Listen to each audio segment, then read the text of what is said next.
المتعلم في الصف الأول فليحضر وليلقي الخطبة حول الموضوع إنك لعلى خلق عظيم.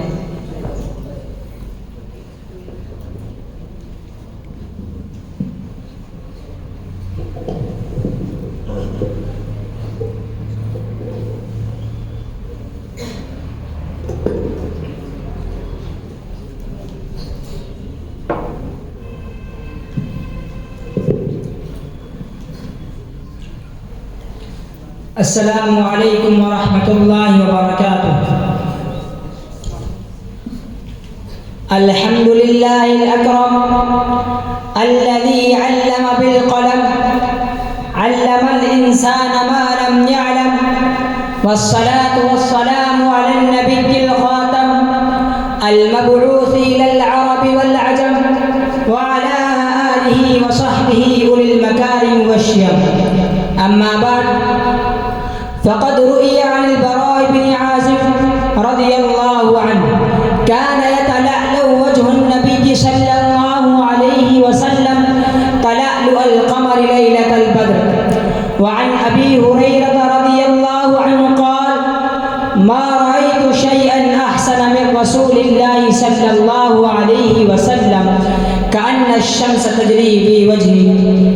رئيس البرنامج وسيادة العلماء وإخواني في الدين، كم يهزني الفرح والمرح ويغمرني البهجة والاقتباد عندما أشعر بقيامي أمامكم خطيبا أتحدث حول النبي الخاتم صلى الله عليه وسلم، وأصف لكم من صورته وطلعته وهامته وقامته وشخصيته ونبراته، إذ هو مجد وشرف وعز وفخر وكرامة وسعادة.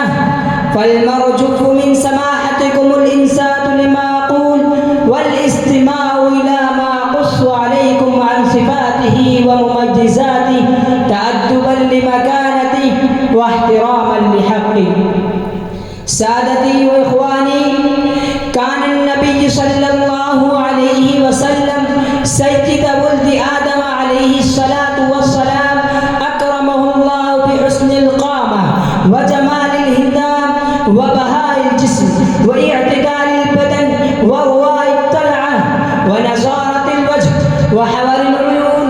كان عظيم الهامة معتدل القامة بعيد المنكبين طويل الزندين عريض الصدر شسن الكفين والقدمين أبيض الوجه سهل الخدين أهدب الأشفار وأدعج العينين أزج الحواجب واسع الجبين أجل الجبهة أشم الأنف زليع الفم كث اللحية سواء البطن مفلج الأسنان أكحل النوازل زخم الرأس والكرابيس. عنقه كجيد دمية في صفاء الفزة وكفه ألين من الديباج والحرير وشعره فوق الجمة دون الوبرة وليس بالسبت ولا بالجعد القطب وليس بالأبيض والأمهر بل لونه مشرب مليء أزهر. لم يكن بالطويل الممغد ولا بالقصير المتردد. كان رجلا مربوعا ولد أحسن من الخلائق وأجمل من كل بشر. كان فخما مفخما يتلألأ وجهه تلألؤ القمر ليلة البدر وكأن الشمس تشرق في جبينه. لم ير قبله ولا بعده مثله صلى الله عليه وسلم. وصدق ما قال الشاعر: وأجمل منك لم تر قط عيني وأجمل منك لم تر قط عيني وأحسن منك لم تلد النساء. خلقت مبرأ من كل عيب خلقت مبرأ من كل عيب كأنك قد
ভালোবাসা সাল্লাল্লাহু আলাইহি ওয়াসাল্লাম আকতাবি বিহা ওয়াসসালামু আলাইকুম ওয়া রাহমাতুল্লাহি ওয়া বারাকাতুহু ما شاء الله اللهم أزد فزد قد أعطى هذا الطالب صاحبه 50 روبية اسمه معين الدين الرايبوري بعد ذلك أنادي